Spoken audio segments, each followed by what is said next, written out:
Hola, ¿qué tal? Les saluda el profesor Porfirio Ochoa del Instituto Tecnológico San Pedrano. El día de hoy vamos a estudiar el sistema nervioso humano. El sistema nervioso es uno de los sistemas más completos y complejos de todos los sistemas que forman al cuerpo humano y que junto con el sistema endocrino es el encargado del control del organismo. Es capaz de recibir múltiples estímulos y sensaciones de todas partes del cuerpo y de transmitir una respuesta después de haberla analizado. También lo hace de manera rápida, mucho más rápido que el sistema endocrino, y es el responsable de las funciones intelectuales como la memoria y las emociones. Este sistema está constituido por un tipo de célula que, a diferencia del resto de las células del organismo, carece de capacidad regenerativa. De esta forma diríamos que es muy complejo y que es necesario bastante cuidarlo, debido a que una vez que las neuronas, que son las células funcionales del sistema nervioso, se dañan, no hay forma de poderlas recuperar. Entonces estudiemos lo que es una neurona. ¿Cómo está formada una neurona? La neurona está formada por tres partes principales: el cuerpo celular, las dendritas y el axón. Como célula fundamental, esta célula tiene pues todos los organelos que forman a una célula normal, y estas ramificaciones llamadas dendritas son las encargadas de recibir el impulso nervioso que viene de otra célula que está antes que ella. En este caso puede ser una neurona o puede ser incluso de un receptor sensitivo. Este impulso nervioso va a viajar por el axón. El axón está constituido prácticamente por un revestimiento también de mielina, y por medio de esto viaja el impulso nervioso, siendo mucho más rápido en las neuronas que están bastante mielinizadas. Al final del axón tenemos lo que son los botones sinápticos, que son las ramificaciones que ven acá, y unas vesículas donde se secretan los neurotransmisores. Además de la neurona tenemos las células gliales. Las células gliales prácticamente son células que sirven de soporte a las neuronas. No son funcionales, es decir, que no participan en la percepción de impulsos de estímulos, ni tampoco en la propagación del impulso nervioso. ¿Cuáles son estas células gliales? Son los oligodendrocitos, células ependimarias, células de Schwann, los astrocitos y las células de microglía. Unas, como los oligodendrocitos y células de Schwann, son las encargadas de la producción de mielina. En el caso de los oligodendrocitos, producen la mielina a nivel del sistema nervioso central, y las células de Schwann lo hacen a nivel del sistema nervioso periférico. Los astrocitos sirven como un armazón y sostén de entre lo que son las neuronas y los capilares que mantienen la integridad de la barrera hematoencefálica. En el caso de las células de la microglía, se encargan de fagocitar todos los restos que se puedan generar ahí alrededor de todo este tejido nervioso. Luego, la conexión que hay entre una neurona y otra se le llama sinapsis. Entonces, esta sinapsis va a ser prácticamente una conexión entre una neurona y otra. Sin embargo, esta conexión no va a ser física, es decir, no hay un contacto entre la neurona anterior y la neurona siguiente. Aquí podemos ver esta imagen donde tenemos una neurona, su axón termina aquí y aquí parece conectarse con las dendritas de la neurona siguiente, pero como dije, no es un contacto físico, porque hay un espacio entre lo que es el axón de la neurona anterior y las dendritas de la neurona siguiente. De esta manera tendríamos entonces un espacio llamado espacio sináptico, donde se secretan los neurotransmisores. ¿Sí? Las células o neuronas presinápticas, ¿sí?, hacen contacto con las dendritas de la célula postsináptica, pero ese contacto, como dije, no es completamente físico. Hay un espacio ahí llamado espacio sináptico donde se vierten todos estos neurotransmisores.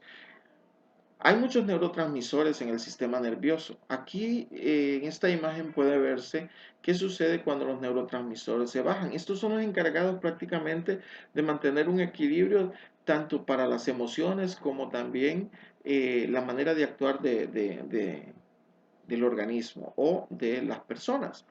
Por ejemplo, ¿qué sucede si el neurotransmisor dopamina se disminuye, la persona se torna agresiva y rabiosa. ¿Qué sucede si la serotonina se disminuye? Entonces la persona entra en depresión. La serotonina es conocida como el neurotransmisor de la felicidad y una disminución en los niveles de serotonina pueden provocar entonces un episodio maníaco o depresivo. En el caso de la noradrenalina, que junto con la adrenalina son las hormonas o neurotransmisores encargados prácticamente de la acción o que haya una actividad, esa emotividad que puede haber en las personas, entonces la persona se va a desmotivar, se va a deprimir, va a perder incluso el deseo sexual e incluso puede sentir repulsión a sí mismo.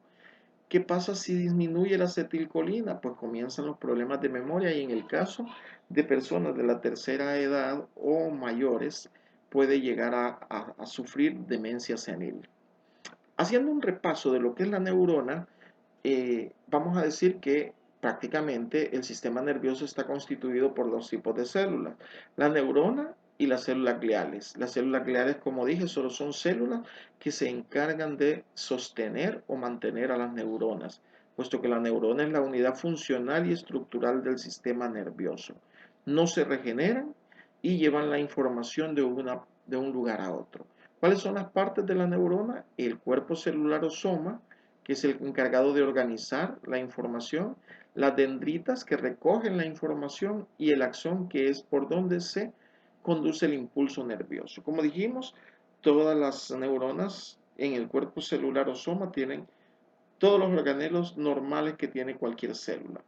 Y en el caso del axón, pues está forrado por una capa de mielina y en el final tiene los botones sinápticos donde se encuentran las vesículas sinápticas que secretan los neurotransmisores, que son las sustancias químicas encargadas de pasar el impulso nervioso durante la sinapsis. Esta sinapsis, como expliqué anteriormente, que es la conexión que hay entre una neurona y otra, puede ser axosomática, es decir, entre el axón de una célula neurona, o puede ser con una célula somática normal de un órgano o de un músculo. Puede ser entre dos neuronas por medio del axón y las dendritas o puede ser entre dos neuronas por medio de los axones. Los tipos de neuronas son las siguientes. Hay neuronas sensoriales o aferentes, que son las que llevan las sensaciones que percibe el organismo y las lleva hasta un centro nervioso que está por lo general en el sistema nervioso central y ahí está formado por interneuronas, que estas son las que reciben la información y pueden generar una respuesta. La interpretan la sensación, generan la respuesta. Y esta respuesta va a viajar de nuevo hacia un órgano efector o hacia un músculo por lo que son las neuronas motoras o eferentes. Siendo de este modo, entonces se forma prácticamente lo que es el arco reflejo, que es una vía neuronal que se encarga de producir movimientos automáticos o inconscientes conocidos como actos reflejos. Ojo, aquí hay una diferencia. El arco reflejo en sí son todos los componentes para que se genere una acción o un acto reflejo. Los reflejos son las acciones y el arco reflejo en sí son los componentes, la vía por la que se producen estos. Vamos a ver cuáles son esos componentes. En primero tenemos un receptor sensitivo, es decir, que el organismo tiene receptores en todas las partes de su cuerpo. ¿Y qué pasa con estos receptores? Perciben cualquier estímulo. Este estímulo va a viajar por una neurona aferente, viaja hasta un centro integrador.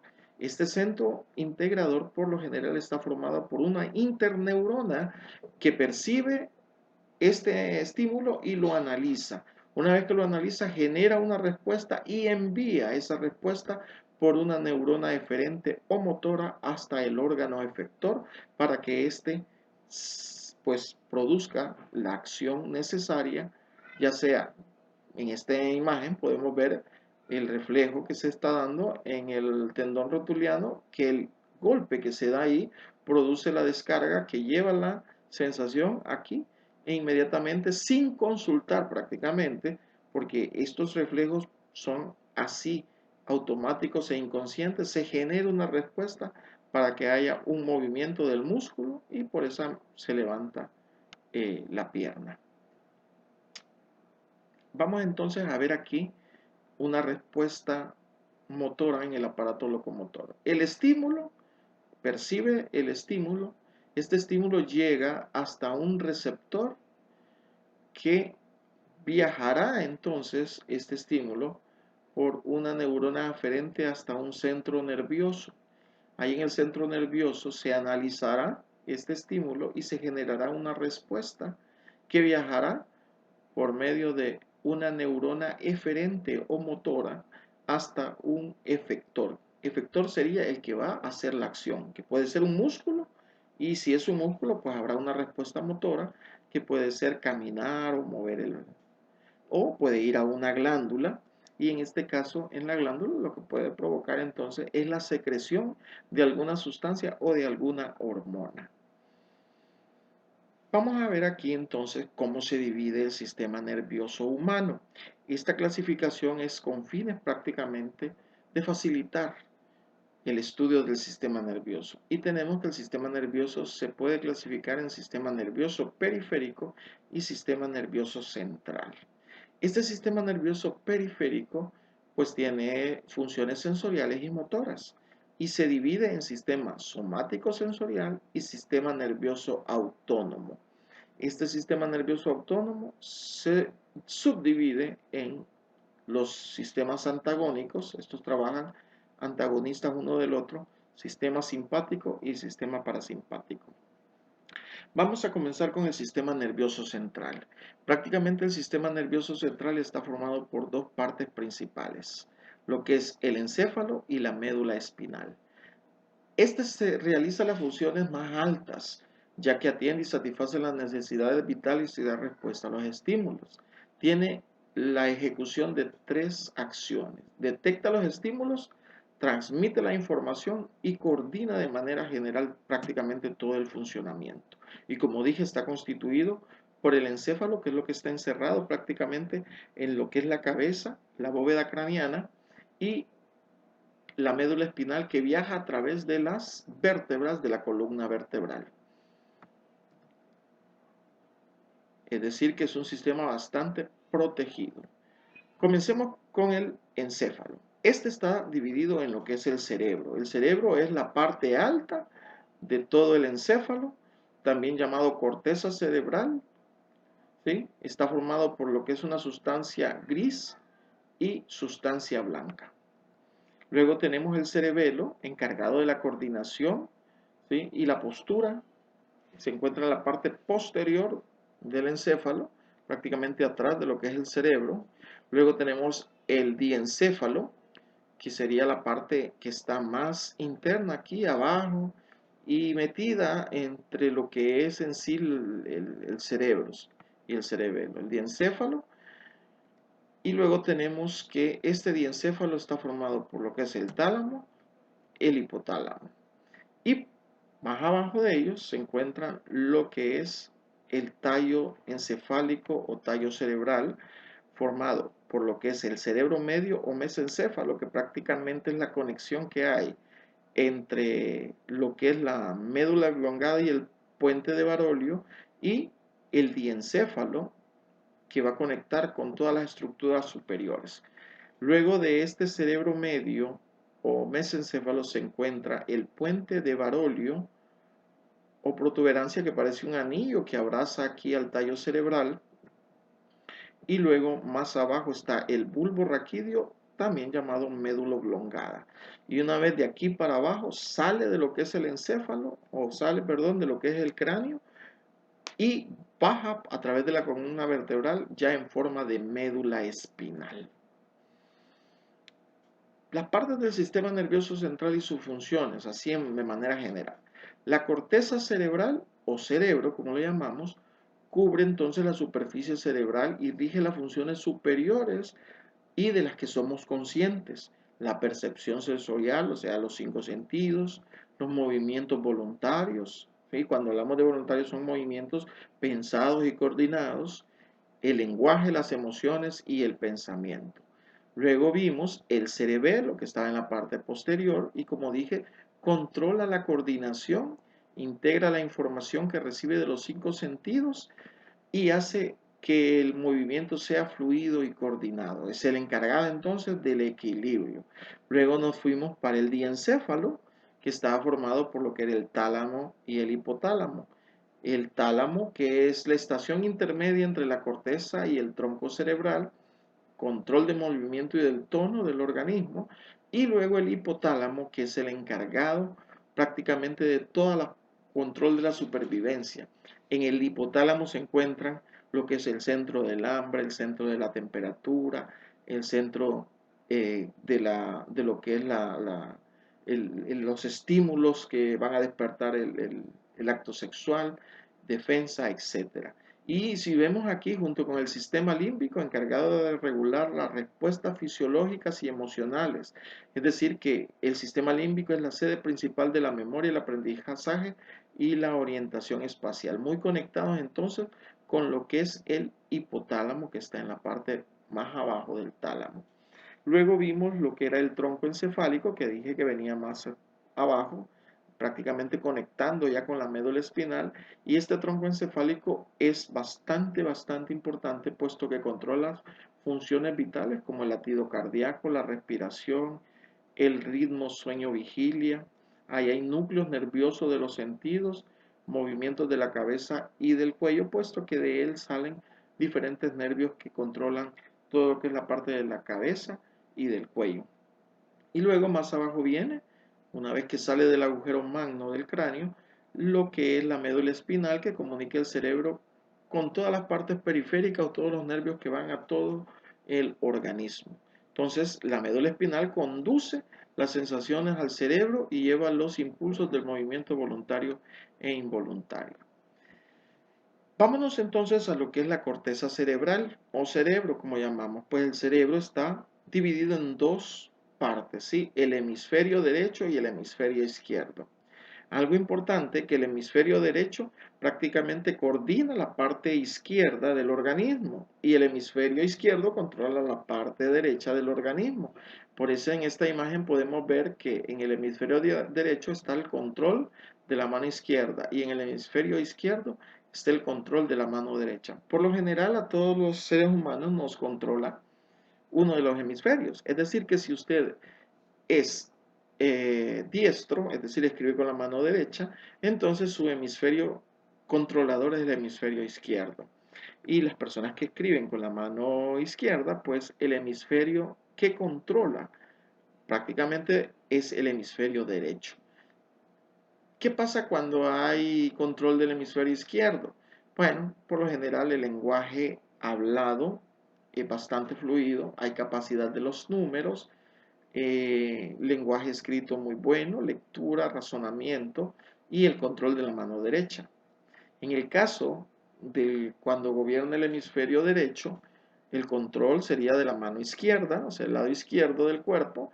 Hay bastante sentido musical, formas tridimensionales, el arte, la intuición y la imaginación.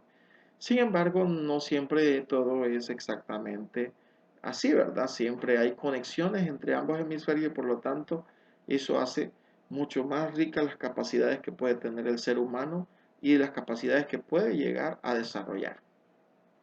Después de eso, que sabemos que el cerebro se divide en hemisferio izquierdo y derecho, también tenemos que cada hemisferio se divide en lóbulos, teniendo el lóbulo frontal, que es prácticamente la parte de enfrente, que es el encargado de la planificación, coordinación, control y ejecución de las conductas.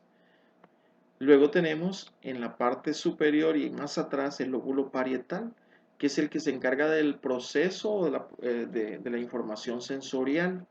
Poco más abajo se encuentra lo que es el lóbulo temporal, encargado de la memoria, y aquí se encuentran centros de la audición y otros que vamos a ver más adelante. Y atrás, en la parte posterior, está el lóbulo occipital, encargado de la parte visual. Ahí se encuentra el centro de la visión. Si vemos aquí estos centros nerviosos del cerebro, como dije anteriormente, el lóbulo frontal encargado de lo que es la parte motriz, centro del lenguaje, está también en los movimientos de la escritura, en el lóbulo parietal y el área de la sensibilidad y el área de la comprensión de las palabras escritas, muy cercanos al área visual, ¿sí? Y en el temporal, lo que es el área auditiva y también la comprensión del lenguaje o de la expresión escuchado, lo que escuchamos. Vamos a ver aquí en general más áreas funcionales del cerebro, ¿sí? En el área frontal, como dijimos, movimiento, resolución de problemas, concentración, pensamiento, comportamiento, personalidad y humor. Nos vamos un poquito más atrás al lóbulo parietal, ¿sí? En el lóbulo parietal, sensaciones, como dije anteriormente, lenguaje, percepción, conciencia corporal y atención. Muy cercano a ahí, como quien dice, entre la frontera del lóbulo frontal y el lóbulo parietal está el área motora, que tiene que ver mucho con las sensaciones. ¿Por qué? Porque percibe las sensaciones, inmediatamente el área motora va a tener la capacidad de poder hacer un movimiento. Ya estos movimientos son voluntarios. Luego tenemos el lóbulo occipital, siempre la percepción visual. Aquí en el lóbulo temporal está el área de Wernicke, que es la de comprensión del lenguaje. El cerebelo, como dije anteriormente, postura, balance y coordinación. En el lóbulo frontal tenemos también el área de Broca, que es el control del habla, el área de control del habla. El temporal, nuevamente hablamos de la audición, lenguaje y memoria.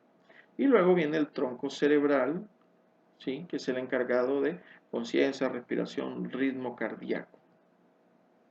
Pasaremos entonces a ver este tallo encefálico. Bajando un poco de lo que es el cerebro, tenemos el bulbo raquídeo, ¿sí? Vamos a ir aquí de abajo hacia arriba. El bulbo raquídeo, dije anteriormente que es esta parte que está aquí, poco después de la médula espinal. Una vez que la médula espinal entra a lo que es la cabeza o el cráneo, lo que sigue ya dentro en el cráneo es este bulbo raquídeo médulo oblongada. Aquí se encuentran los centros del latido cardíaco, los centros de la respiración, la masticación, la tos, el estornudo y el vómito. De esta manera, es muy importante reconocer que cualquier daño a este nivel puede provocar un proceso de paro respiratorio e incluso paro cardíaco. Ahí porque alguna de las razones cuando aumenta la presión intracraniana, la persona siente el deseo de vomitar, dolor de cabeza y problemas incluso hasta con la respiración. Luego más arribita está el puente de Barolio, que dije que era como un anillo que abrazaba lo que sí el tronco encefálico, y su función es prácticamente conectar la médula espinal y el bulbo raquídeo con las estructuras que vienen más arriba. Una lesión en esto puede provocar incluso muerte súbita o que la persona llegue a tener un estado de coma, ¿verdad? Quedar en estado vegetal. Más arribita tendríamos lo que es el tálamo, que es un centro integrador, y el hipotálamo, que ahí dije anteriormente que se encontraban los centros de la temperatura, la sed, el hambre, emociones y sensaciones de dolor y placer. Luego, la médula espinal, ya bajando, vamos a encontrar la médula espinal, que prácticamente es un tubo cilíndrico que se encuentra en medio de las vértebras, y su función prácticamente es como conductor de las sensaciones del exterior hacia el centro que estaría en el encéfalo. Sin embargo, muchas de las respuestas se generan aquí mismo en la médula espinal y salen hacia la periferia para tener un control un poco más rápido. Está formado en sí por sustancia blanca que está externa y sustancia gris que se encuentra en medio, que es donde están prácticamente los centros cerebrales. Igual que el encéfalo, está protegida por tres meninges, que son la dura madre, la más externa, la aracnoides, que es como una tela de vasos sanguíneos, y la pía madre, que es una pequeña telita que está cubriendo al tejido cerebral en el encéfalo y al tejido medular aquí en la médula espinal. Aquí otra imagen donde podemos ver que de la médula espinal lo que parten son lo que son las raíces nerviosas para formar luego ramificaciones, que son todos los nervios que viajan hacia todo el organismo. Luego tenemos el sistema periférico también, que es el sistema somático y el sistema autónomo. En el somático sensorial está formado prácticamente por nervios espinales y por nervios craneales. Los nervios espinales son todos los nervios que viajan de la médula espinal hacia todo el organismo. Como se puede ver en esta imagen, está la médula espinal y de ahí salen todos los nervios. Esta médula espinal está formada en secciones. La parte del cuello, que son la parte cervical, donde salen los nervios cervicales. Una lesión a este nivel lo que puede provocar es una cuadriplegia, o sea, que la persona quede sin sensación ni movimiento del cuello hacia abajo. Y son 8 pares de nervios cervicales. Luego tenemos los nervios dorsales, que son a nivel del tórax o espalda, son 12 pares, y los nervios lumbares, que son 5 pares de nervios, 5 pares de nervios sacros y un par de nervios coccígeos, ya en la parte final de la médula espinal. Y los nervios craneales, estos prácticamente, estos nervios salen de lo que es el tronco encefálico y van a inervar y a percibir sensaciones y enviar respuestas a lo que es la parte de la cara, cabeza y cuello. Tenemos el nervio olfatorio como número 1, el nervio óptico número 2, el motor ocular común, el número 3, el troclear patético, el 4, trigémino, el 5, motor ocular externo, el 6, facial, el 7, el auditivo, 8, glosofaringio, 9, neumogástrico vago, el 10, el espinal, 11 y el hipogloso, número 12. Estos son entonces los 12 nervios craneales. Funciones de sensación y de movimiento. Y por último, el sistema nervioso autónomo, que prácticamente estos son antagónicos formados por el parasimpático y el simpático. Cada uno de ellos tiene funciones que juntos producen un equilibrio. Por ejemplo, el sistema parasimpático se encarga de contraer la pupila, es decir, hace que la pupila sea más pequeña, pero el simpático la dilata. Si en el caso del sistema simpático evita la producción de saliva, el parasimpático estimula la salivación. El parasimpático reduce el latido cardíaco, o sea, vuelve más lento al corazón, pero el simpático acelera entonces el impulso cardíaco y entonces el corazón va a latir más rápido. Un desequilibrio en uno de ellos va a provocar entonces lo contrario. Si el sistema simpático dejara de funcionar, entonces el latido cardíaco se va a reducir demasiado y eso puede provocar un problema a nivel del organismo y podría poner en peligro la vida. Por lo tanto, tiene que haber un equilibrio entre ambos. Y así las demás funciones, el sistema simpático inhibe la actividad digestiva, mientras que el parasimpático la estimula. Así que estos son antagónicos, no hay que olvidarlo. Bien, esto ha sido todo. Espero que sirva de información para entender un poco el funcionamiento del sistema nervioso. Es importante seguir investigando, puesto que este sistema es bastante complejo, no es fácil de comprender y hay múltiples funciones que aún incluso para la ciencia son desconocidos. Muchas gracias.